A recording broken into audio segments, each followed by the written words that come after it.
কক্সবাজারে উখিয়ায় লালপাহাড়ি জঙ্গি গোষ্ঠী আরসার আস্তানায় র্যাবের অভিযান, আটক 2, অস্ত্র, গ্রেনেড ও রকেট লঞ্চারের শেল উদ্ধার।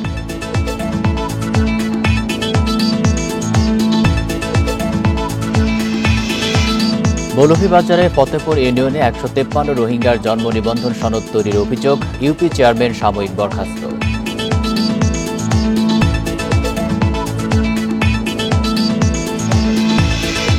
গোপালগঞ্জে 2 চেয়ারম্যান প্রার্থীর সমর্থকদের সংঘর্ষে হতাহতের প্রতিবাদে সড়ক অবরোধ, বিক্ষোভ, মামলা হয়নি এখনো।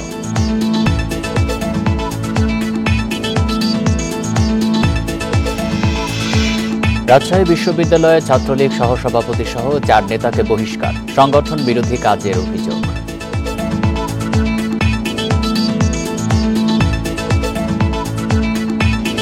স্বাগত সমগ্র বাংলাদেশে, আপনাদের সাথে আছি আমি আলী আশরাফ। শুনছিলেন শিরোনাম, যাচ্ছি পুরো খবরে। কক্সবাজারের উখিয়ায় রোহিঙ্গা ক্যাম্প এলাকায় একটি পাহাড়ে অভিযান চালিয়ে আরসার আস্তানা থেকে বিপুল পরিমাণ অস্ত্র, গ্রেনেড, রকেট, শেল উদ্ধার করেছে র্যাব। এ সময় আরসার 2 সন্ত্রাসীকে আটক করা হয়। বুধবার ভোররাত থেকে উখিয়ার লালপাহাড়ে অভিযান চালানো হয়। র্যাব জানায়, ক্যাম্পের পাহাড়ে অস্ত্র মজুদের খবর পেয়ে লালপাহাড়ে অভিযান চালান তারা। এ সময় র্যাবকে লক্ষ্য করে গুলি ছোড়ে সন্ত্রাসীরা। র্যাবও আত্মরক্ষায় পাল্টা গুলি ছোড়ে। এক পর্যায়ে আরসার আস্তানা থেকে 2 সদস্যকে অস্ত্রসহ আটক করা হয়, বাকিরা পালিয়ে যায়। দীর্ঘদিন ধরে ক্যাম্পে অরাজকতা সৃষ্টি করে আইনশৃঙ্খলা নষ্ট করছে রোহিঙ্গাদের সন্ত্রাসী সংগঠন আরসা। সম্প্রতি তাদের বিরুদ্ধে হত্যা ও গুমের অভিযোগ পাওয়া যায়। এই অপরাধীদের কাছ থেকে আমরা বিদেশি রিভলভার, একটি এলজি এবং এর সাথে 9 মিলিমিটার পিস্তলের গুলি এবং আমরা 3টি 12 বোরের রাইফেলের কার্তুজ আমরা উদ্ধার করতে সমর্থ হয়েছি। 153 রোহিঙ্গা জন্ম নিবন্ধন করার অভিযোগে মৌলভীবাজারের রাজনগর উপজেলার ফতেপুর ইউনিয়ন পরিষদের চেয়ারম্যান নকুল চন্দ্র দাসকে সাময়িক বরখাস্ত করা হয়েছে। গত 24 এপ্রিল তাকে সাময়িক বরখাস্তের প্রজ্ঞাপন জারি করা হয়। জেলা প্রশাসন জানায়, 153 রোহিঙ্গা জন্ম নিবন্ধন করার বিষয়টি গত বছরের সেপ্টেম্বরে শরীয়তপুরের আঞ্চলিক পাসপোর্ট কার্যালয়ে ধরা পড়ে। সবগুলো জন্ম নিবন্ধন মৌলভীবাজারের ফতেপুর ইউনিয়ন থেকে হয়েছে বলে জানা যায়। অভিযুক্ত নকুল দাস জানিয়েছেন, হ্যাকিংয়ের মাধ্যমে তার পাসওয়ার্ড ব্যবহার করে ওই জন্ম নিবন্ধনগুলো করা হয়েছে। এ বিষয়ে তিনি কিছুই জানতেন না। বিষয়টি জানার পর রাজনগর থানায় লিখিত অভিযোগ দেন তিনি। স্থানীয় সরকার বিভাগকে গত এপ্রিল মাসের শেষ সপ্তাহে এ বিষয়ে লিখিত জবাবও দিয়েছেন।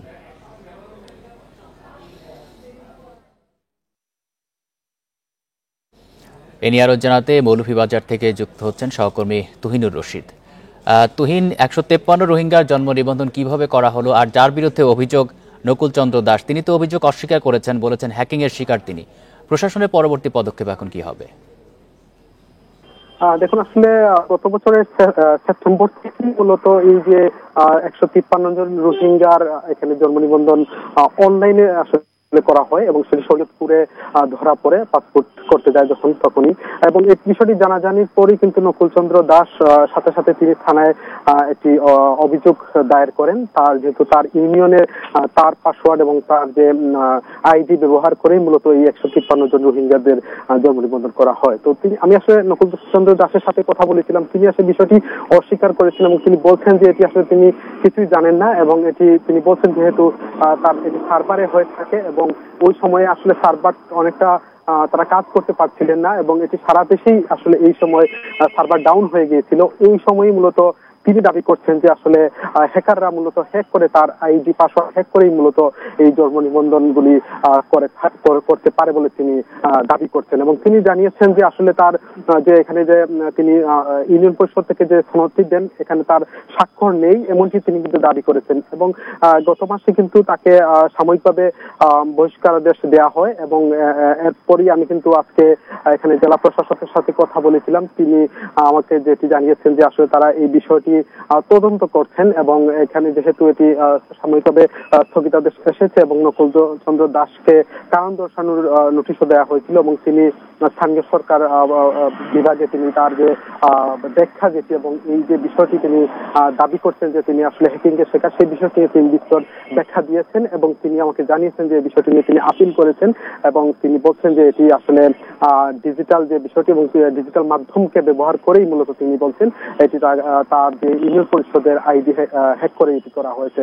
তো আসলে রোহিঙ্গাদের বিষয়টা আসলে গত বছর যেহেতু এই বিষয়টি নিয়ে জানাজানি হয়েছিল এবং স্থানীয়দের মধ্যে এটি একটি আলোচনা সমালোচনা শুরু হয়েছিল, এবং তিনি আসলে বলছেন যে এটি আসলে পুরোটাই অনলাইন মাধ্যমে হয়েছে, যার ফলে আসলে তিনি বলছেন যে এটি অনলাইনের যে হ্যাকিং এর শিকার আর কি। এখন এই মুহূর্তে আসলে জেলা প্রশাসনের তরফ থেকে তারা বিষয়টি তদন্ত করছেন। মানে বিষয়টি প্রশাসন পর্যালোচনা করে পরবর্তী ব্যবস্থা নেবে। ধন্যবাদ আপনাকে।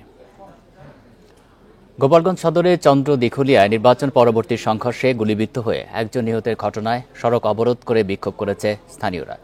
বুধবার দুপুরে ঢাকা খুলনা মহাসড়কে টায়ার জ্বালিয়ে বিক্ষোভ করেন তারা। এ সময় তারা হত্যাকারীদের গ্রেপ্তার ও বিচারের দাবি জানান। এদিকে নিহতের ঘটনায় এখন পর্যন্ত কোনো মামলা হয়নি। মঙ্গলবার সন্ধ্যায় চন্দ্র দিঘলিয়া বাজারের সদ্য উপজেলা নির্বাচনে বিজয়ী প্রার্থী কামরুজ্জামান ভূঁইয়া লুটুলের সমর্থক শিমুন ভূঁইয়া ও মিনহাজ ভূঁইয়ার সাথে পরাজিত প্রার্থী বিএম লিয়াকত আলীর সমর্থক পরশ বিশ্বাসে বাগবিতণ্ডা হয়। এ খবর এলাকায় ছড়িয়ে পড়লে বাজার এলাকায় দেশীয় অস্ত্র নিয়ে সংঘর্ষে জড়ায় দুই গ্রুপ। এ সময় গোলাগুলিতে ওয়াসিকুল ভূঁইয়া নামে একজন নিহত হন, আহত হন আরও 5 জন। পরিস্থিতি নিয়ন্ত্রণে এলাকায় অতিরিক্ত পুলিশ মোতায়েন করা হয়েছে।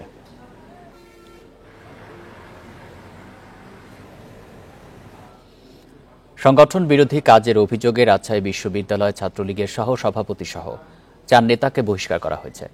মঙ্গলবার রাতে ছাত্রলীগের কেন্দ্রীয় কমিটির দপ্তর সম্পাদক মেফতাহুল ইসলাম পান্থ স্বাক্ষরিত বিজ্ঞপ্তিতে এ তথ্য জানানো হয়।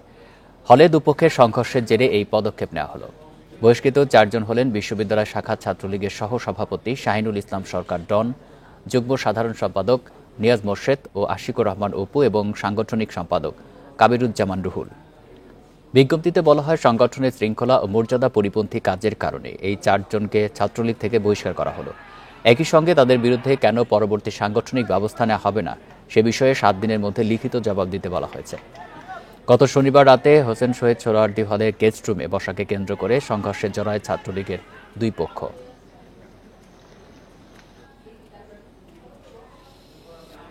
গাজীপুরের শ্রীপুর উপজেলা নির্বাচনে আচরণবিধি লঙ্ঘনের দায়ে চেয়ারম্যান প্রার্থী জামিল হাসান দুর্জয়ের প্রার্থিতা বাতিল করেছে নির্বাচন কমিশন। জামিল হাসান প্রয়াত আওয়ামী লীগ নেতা ও সাবেক প্রতিমন্ত্রী অ্যাডভোকেট রহমত আলীর ছেলে। তিনি গাজীপুর জেলা আওয়ামী লীগের যুগ্ম সাধারণ সম্পাদক। তার ছোট বোন রুমানা আলী টুসি প্রাথমিক ও গণশিক্ষা প্রতিমন্ত্রীর দায়িত্বে আছেন। এর আগে গাজীপুরের শ্রীপুর উপজেলা পরিষদ নির্বাচনে বারবার আচরণবিধি লঙ্ঘনের অভিযোগ আসা চেয়ারম্যান পদপ্রার্থী জামিল হাসান দুর্জয়কে তলব করে নির্বাচন কমিশন। পরের সিদ্ধান্ত নেওয়া হয় তার প্রার্থিতা বাতিলের। এদিকে প্রকাশ্যে ভোট দেয় বরিশাল 6 আসনের সংসদ সদস্য আব্দুল হাফিজ মল্লিক ভুল স্বীকার করে ক্ষমা চাওয়ায় তাকে অভিযোগ থেকে অব্যাহতি দিয়েছে নির্বাচন কমিশন। গাজীপুর জেলা শ্রীপুর উপজেলা পরিষদ নির্বাচনে চেয়ারম্যান প্রার্থী জনাব মোহাম্মদ জামিল হাসান ওনার বিরুদ্ধে শুনানি ওনাকে শোকজ করা হয়েছিল। ওনার শুনানি শেষে প্রতিদ্বন্দ্বী প্রার্থী জনাব মোহাম্মদ জামিল হাসান প্রতীক ঘোড়া তার বিরুদ্ধে উত্থাপিত অভিযোগ কমিশন দেখেছে, তার বক্তব্য শুনেছেন। সকল বিষয় বিবেচনা করে তার প্রার্থিতা বাতিল করা হয়েছে। সবার সম্মিলিত প্রচেষ্টায় ভোটার উপস্থিতি নিশ্চিত করতে হবে বলে জানিয়েছেন নির্বাচন কমিশনার আহসান হাবিব। সকালে খুলনার ডুমুরিয়ায় নির্বাচনী কর্মকর্তাদের প্রশিক্ষণে এসব কথা বলেন ভোটারদের ভোট কেন্দ্রে আসার জন্য উদ্বুদ্ধ করতে প্রচারণা চালানো হবে। এবারে আরও কিন্তু ভোটার সংখ্যা বাড়বে এবং আমরাও ভোটারদেরকে উদ্বুদ্ধ করার জন্য প্রচারণা চালাবো এবং প্রার্থীদেরকে বলবো যে আপনাদের সপক্ষে যারা আছে তাদেরকে আনেন এবং অন্যদের বাধা প্রদান করেন না, তারা এসেও যেন তার ইচ্ছা মতো ভোট দেয়। দেশের 4 বিভাগে বয়ে যাচ্ছে মৃদু তাপপ্রবাহ। রাজশাহী, রংপুর, খুলনা ও সিলেটে 18 মে পর্যন্ত তাপপ্রবাহ চলবে বলে জানিয়েছে আবহাওয়া অফিস। এরপর সারা দেশেই বৃষ্টির সম্ভাবনা রয়েছে। সপ্তাহে বিরতির পর পাবনায় আবারও বেড়েছে তাপমাত্রা। গত 3 দিন 37 ডিগ্রি সেলসিয়াসের ওপরে তাপমাত্রা বইছে। দিন যতই যাচ্ছে সময়ের সঙ্গে পাল্লা দিয়ে বাড়ছে তাপমাত্রা। অব্যাহত তাপপ্রবাহে হাঁসফাঁস অবস্থা কুষ্টিয়ার জনজীবনে। কুষ্টিয়ায় গত 3 দিনের সর্বোচ্চ গড় তাপমাত্রা 36 ডিগ্রি সেলসিয়াস। আবহাওয়া অফিস বলছে, বাতাসে জলীয় বাষ্পের পরিমাণ বেশি থাকায় প্রচণ্ড গরম অনুভূত হচ্ছে। চুয়াডাঙ্গায় তাপমাত্রা পারদ আবারও 37 ডিগ্রি ছুঁয়েছে। মৃদু তাপপ্রবাহ বয়ে যাচ্ছে মেহেরপুরের ওপর দিয়ে।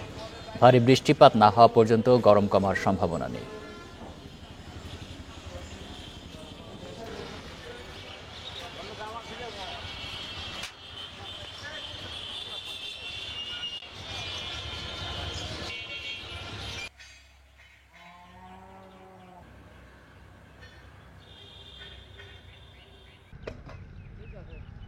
খুলনা ও যশোরে দুটি হত্যা মামলায় দুইজনে মৃত্যুদণ্ড দিয়েছে আদালত। সকালে খুলনা নারী ও শিশু নির্যাতন দমন ট্রাইব্যুনাল ৩-এর বিচারক আব্দুল সালাম খান ও বিভাগীয় দ্রুত বিচার ট্রাইব্যুনালের বিচারক মোহাম্মদ মতিয়ার রহমান এ রায় ঘোষণা করেন। রাষ্ট্রপক্ষের আইনজীবী জানান, খুলনায় যৌতুকের দাবিতে ২০১১ সালে ২৫ আগস্ট আসামি নুরুন্নবী তার স্ত্রী জোহরা খাতুনকে শ্বাসরোধে হত্যা করে।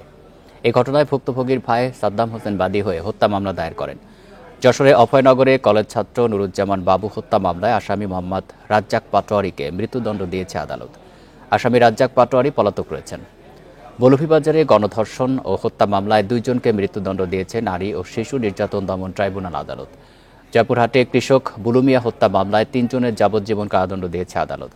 একই সঙ্গে তাদের প্রত্যেককে ৫০,০০০ টাকা করে জরিমানা এবং অনাদায়ে আরও ২ বছরের কারাদণ্ড দেওয়া হয়।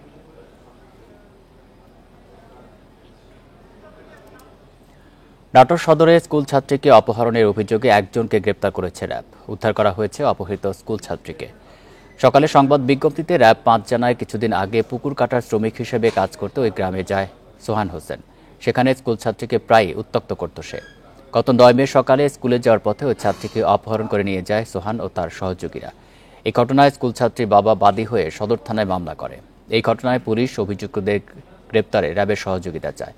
পরে তথ্য প্রযুক্তির সহায়তায় ও গোয়েন্দা সংবাদের ভিত্তিতে দীঘাপতিয়া গ্রাম থেকে সোহান হোসেনকে গ্রেপ্তার করা হয়। পরে তাকে থানায় সোপর্দ করে র্যাব।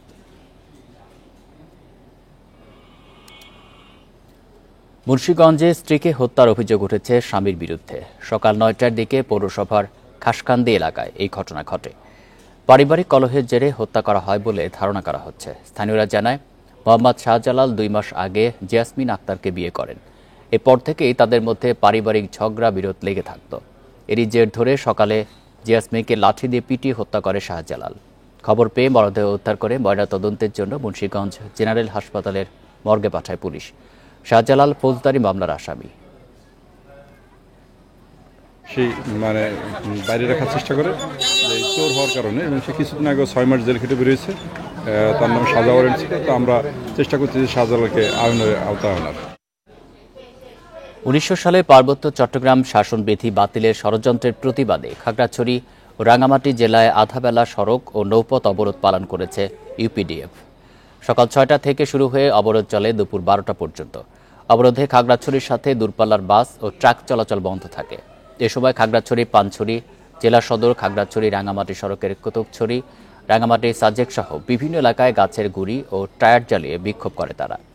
এর আগে গত সোমবার রাঙামাটি ও খাগড়াছড়ির বিভিন্ন স্থানে অনুষ্ঠিত বিক্ষোভ কর্মসূচি থেকে অবরোধ কর্মসূচির ঘোষণা দেয় সংগঠনটি। বাংলাদেশের সাথে জলবায়ু পরিবর্তন ও পরিবেশ রক্ষার বিভিন্ন খাতে যুক্তরাষ্ট্রের এক হয়ে কাজ করার কথা জানিয়েছেন সফররত যুক্তরাষ্ট্রের সহকারী পররাষ্ট্রমন্ত্রী ডোনাল্ড লু। এ নিয়ে কথা বলছেন পররাষ্ট্রমন্ত্রী ডক্টর হাসান মাহমুদ। সরাসরি চলে যাচ্ছে সেখানে। তিনি বলেছেন, ইউএস অত্যন্ত টায়ারলেসলি তারা কাজ করছেন যে যাতে গাজায় যুদ্ধবিরতি কার্যকর হয়, এবং তিনি আমাকে যেটুকু বলেছেন আমরা আশাবাদী। আমি বলেছি যে গাজায় যে মানবতার বিরুদ্ধে অপরাধ সংঘটিত হচ্ছে, নিরীহ শিশুদের, নারীদের হত্যা করা হচ্ছে, ৩৫,০০০-এর বেশি মানুষকে যে হত্যা করা হয়েছে, তার মধ্যে 70% নারী ও শিশু, এটি আসলে মেনে নেওয়া যায় না। এটা আমি বলেছি যেটি যে টেলিভিশনে যখন এগুলো দেখি তখন টেলিভিশন আর দেখা কন্টিনিউ করতে পারি না, সেখানে শান্তি স্থাপন করা দরকার। তিনিও আমার সাথে একমত যে সেখানে শান্তি স্থাপন করা প্রয়োজন, এবং তিনি যেটি জানিয়েছেন, secretary of state mister Blinken, তিনি গাজায় যুদ্ধবিরতি কার্যকর করার জন্য তিনি টায়ারলেসলি কাজ করছেন। এই ছিল মোটামুটি।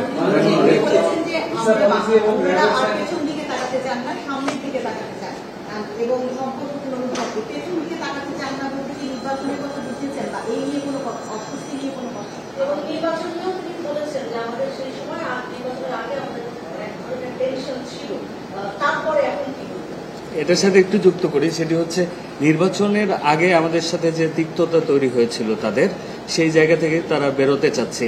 এই সফরে রাজনীতি নিয়ে কোনো আলোচনা হয়েছে কিনা? দেখুন, আমার সাথে নির্বাচন নিয়ে, মানবাধিকার নিয়ে কোনো আলোচনা হয়নি। আমরা সম্পর্ককে এগিয়ে নিয়ে যাওয়ার লক্ষ্যেই পজিটিভ বিষয়গুলো নিয়ে আলোচনা করেছি। তবে আমরা উভয় পক্ষ আলোচনা করেছি যে অতীতে কি ঘটেছে সেগুলো আমরা দেখতে চাই না, আমরা ভবিষ্যতের দিকে তাকাতে চাই এবং ভবিষ্যতের সম্পর্ককে আরো ঘনিষ্ঠ করতে চাই। র্যাব, শ্রম আইন এবং মানবাধিকার নিয়ে ডিপার্টমেন্ট থেকে বলা হয়েছে একটু আগে, তারা আসলে বিষয়গুলোর অগ্রগতি দেখতে পায়নি এখন পর্যন্ত বাংলাদেশে, এবং তারা সেই অগ্রগতির বিষয়ে অনুরোধ জানিয়েছে আপনাদেরকে। কে বলেছে? উনি একটু আগে বলেছেন। কি বলেছেন? উনি বলেছেন র্যাব, শ্রম আইন ও মানবাধিকার নিয়ে আলোচনা হয়েছে, বিষয়গুলো নিয়ে বাংলাদেশের তদন্তের অগ্রগতি দেখতে চাই যুক্তরাষ্ট্র। আমার সাথে মানবাধিকার নিয়ে কোনো আলোচনা হয়নি, সে প্রসঙ্গে আসেনি। সেটি হয়তো আমাদের ফরেন অফিসের সাথে আলোচনা হয়েছে, হয়তো এর আগে তো ফরেন সেক্রেটারির সাথে বসেছেন, সেখানে হতে পারে। হ্যাঁ, র্যাব স্যাংশন নিয়ে এইটুকু আলোচনা হয়েছে যে দেখো র্যাব স্যাংশন যেটি হয়েছিল, র্যাবের কিছু ব্যক্তিবিশেষের উপর যে স্যাংশন হয়েছিল সেটি আমাদের সম্পর্কের ক্ষেত্রে প্রভাব তো ফেলেছিল, তো এটি উগ্র হলে কিন্তু সেটি নিয়ে আমাদের ফরেন অফিসের সাথে আলোচনা হয়েছে যে সেটি দীর্ঘ প্রক্রিয়ার মাধ্যমে সেটি হয়েছিল।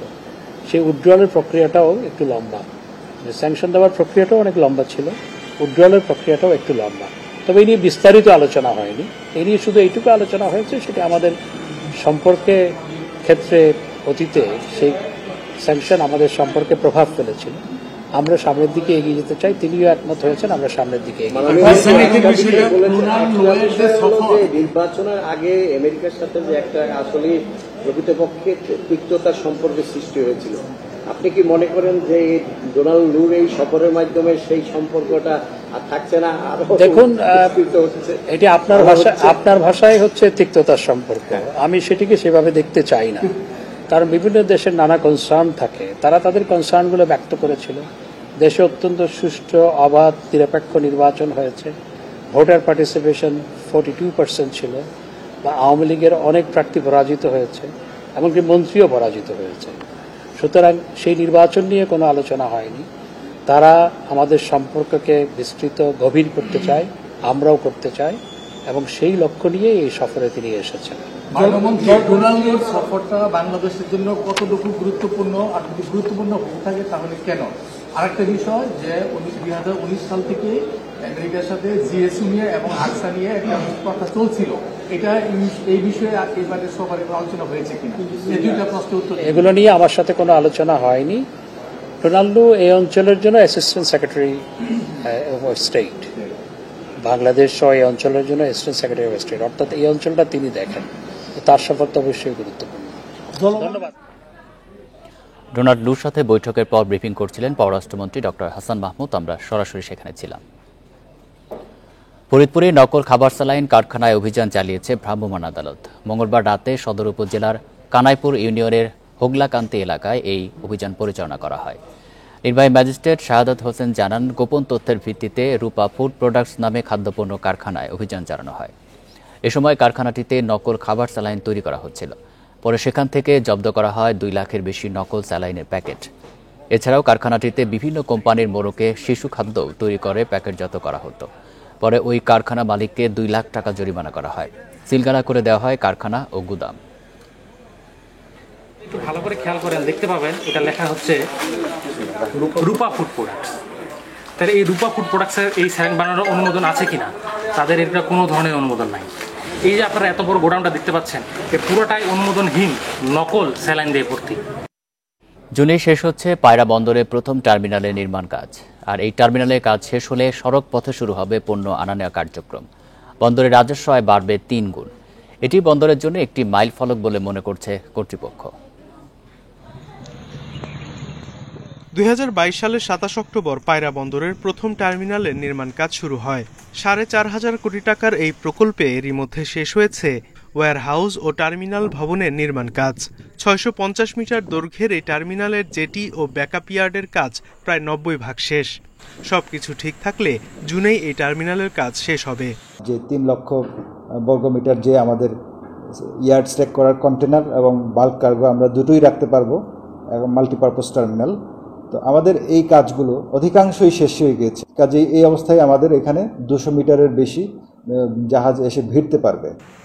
বিভিন্ন জাহাজে আসা পণ্য সৈয়দ নজরুল ইসলাম সেতু দিয়ে কলাপাড়া পৌর শহরের এলজিডি সড়ক হয়ে পৌঁছে যাবে দেশের বিভিন্ন স্থানে। তবে 2026 সালে বন্দরের 6 লেনের সড়ক ও আন্ধারমানিক নদীর ওপর সেতুর কাজ শেষ হলে পুরোদমে শুরু হবে বন্দরের অপারেশন কার্যক্রম।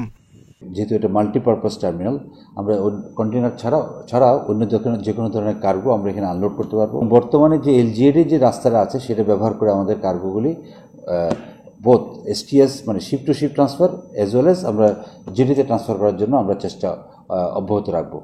পায়রা তাপবিদ্যুৎ কেন্দ্র প্রতি বছর বন্দরের মাধ্যমে আমদানি করছে 40 লাখ টন কয়লা। জেলায় 1320 মেগাওয়াটের আরও 2টি ইউনিট চালু হবে শিগগিরই। পুরোদমে কয়লা আমদানি শুরু হলে বন্দরের রাজস্ব আয় বাড়বে 3 গুণ। এই 3টা পেজে এখন পর্যন্ত বিসিবিসিএল শুধুমাত্র বছরে 4 মিলিয়ন মেট্রিক টন কয়লা ক্যারি করতেছে। এটা কিন্তু আগামী 6 মাসের মধ্যে এটা 3 গুণ হয়ে যাচ্ছে। বছর খানেকের মধ্যেই পায়রা বন্দর নিজস্ব আয়ে সম্পূর্ণভাবে চলতে সক্ষম হবে। প্রথম টার্মিনাল থেকে পণ্য খালাস কার্যক্রম শুরু হলে দেশের অর্থনীতিতে বড় ভূমিকা রাখবে পায়রা বন্দর। Independent news. দেশে একমাত্র মহিষ প্রজনন ও উন্নয়ন খামারে 3 মাসে মারা যাওয়া 21টি মৃত মহিষের বাচ্চার ময়না তদন্ত নিয়ম না মেনে করার অভিযোগ উঠেছে। মহিষের প্রতিরোধমূলক ব্যবস্থাপনা পরিস্থিতি নাজুক হয়ে যাওয়ায় প্রতিষ্ঠান প্রধানকে শোকজ করেছে প্রাণী সম্পদ অধিদপ্তর। তবে মহিষ প্রজনন ও উন্নয়ন খামার প্রধানের দাবি, নিয়ম মেনে মৃত মহিষের ময়না তদন্ত হয়েছে। ডিসেম্বর, জানুয়ারি ও ফেব্রুয়ারি এই 3 মাসে বাগেরহাটের ফকিরহাটে মহিষ প্রজনন ও উন্নয়ন খামারে 21টি মহিষের বাচ্চা মারা যায়। পরে মহিষগুলো ময়নাতদন্ত নিয়ে ওঠে অনিয়মের অভিযোগ। এতগুলো বাচ্চার মৃত্যুর ঘটনায় মেডিকেল টিম গঠন করা হয়েছে কিনা তাও কোথাও উল্লেখ নেই। এ অবস্থায় গত 2 মে প্রতিষ্ঠান প্রধানকে চিঠি দেয় প্রাণী সম্পদ অধিদপ্তরের পরিচালক। মহিষ প্রজনন ও উন্নয়ন খামারের প্রধান জানান, মারা যাওয়া মহিষের বাচ্চাগুলো ভারত থেকে আনা হয়। রাস্তার ধকল সইতে না পেরে 21টি বাচ্চা মারা যায়। নিজে ভেটেরিনারি সার্জন না হওয়ায় মৃত মহিষগুলো ফকিরহাট উপজেলা ভেটেরিনারি সার্জনকে দিয়ে ময়নাতদন্ত করা হয়। কোথাও অনিয়ম হয়নি বলে দাবি তার। ইন্ডিয়া থেকে কিছু বাচ্চা আসছিল ছোট অবস্থায়, ওই অবস্থায় তার খুব ক্রিটিক্যাল অবস্থায় ছিল। একে জার্নি ট্রেস, তারপরে শীতের ট্রেসের কারণে কিছু, আর এমনি শীতের সময় কিছু বাচ্চা এমনিতেই হয়। বাচ্চা মারা যাওয়ার পরে ওটাকে পোস্টমর্টম করে তার স্যাম্পলটা আমরা ঢাকায় পাঠাই এবং প্রত্যেকটা স্যাম্পলে ঢাকায় পাঠানো হয়েছে এবং তার রিপোর্ট, কিছু রিপোর্ট আসছে আর কিছু রিপোর্ট এখন আসার বাকি আছে, যে রিপোর্টগুলো আমরা নিয়ে পরবর্তীতে আমরা কর্তৃপক্ষকে অবহিত করব। তিনি আরও জানান, খামারে বর্তমানে 5 শতাধিক মহিষ আছে। সেই হিসাবে মহিষের মৃত্যুর হার আশঙ্কাজনক নয়। কিছুদিন আগে আমরা ইন্ডিয়া থেকে মুর্রা জাতের মহিষ নিয়ে আসছি। এই মুর্রা জাতের মহিষ আসছিল নভেম্বর মাসে। এই নভেম্বর মাসে আসছিল, ঠিক সেই যে আসছে তারপরে শীতের প্রকোপটা বেড়ে গেছিল। এই কারণে কিছু মহিষ হয়তো এই সময় একটু মারা গেছে, কিন্তু আলটিমেটলি কিন্তু ওভারঅল আনুপাতিক হারে বা শতকরা হারে মৃত্যুর হার খুবই নগণ্য। মহিষের চিকিৎসায় প্রতিষ্ঠানে ভেটেরিনারি সার্জন আবশ্যক বলেও জানান তিনি। Independent news. কোরবানি ঈদের আগেই তৈরি পোশাক খাতের শ্রমিকদের মে মাসে পুরো বেতন ও উৎসব ভাতা পরিশোধ করা হবে। সুযোগ হলে জুন মাসের বেতনও পরিশোধের তাগিদ দিয়েছেন শ্রম প্রতিমন্ত্রী নজরুল ইসলাম চৌধুরী। সকালে শ্রম ভবনে সরকার, মালিক ও শ্রমিক প্রতিনিধিদের বৈঠকের পর এমন তাগিদ দেন মন্ত্রী। জানান, যানজট এড়াতে ঈদের আগে তৈরি পোশাক কারখানাগুলো সমন্বিতভাবে ছুটি দেওয়ার বিষয়ে সিদ্ধান্ত নেওয়া হবে। সভায় মূল্যস্ফীতির চাপে কষ্টে থাকা শ্রমিকদের জন্য টিসিবির ফ্যামিলি কার্ডের দাবি তোলে শ্রমিক পক্ষ। একই সঙ্গে শতভাগ কারখানায় ন্যূনতম মজুরি বাস্তবায়নেরও তাগিদ দেওয়া হয়। তবে মালিক পক্ষ পোশাকের বাড়তি দাম না পাওয়ার দিকটি সামনে আনে। বৈঠকে বিজিএমইএ, বিকেএমইএ সহ এমপ্লয়ার্স ফেডারেশনের প্রতিনিধিরা অংশ নেন। এছাড়া শ্রমিক প্রতিনিধি হিসেবে 6টি শ্রমিক সংগঠনের নেতারা অংশ নেন। এ ছিল সমগ্র বাংলাদেশে ইন্ডিপেন্ডেন্ট টেলিভিশনের সব খবর। আর বিস্তারিত জানাতে চোখ রাখুন ফেসবুক, এক্স এবং ইউটিউবে। ধন্যবাদ সবাইকে।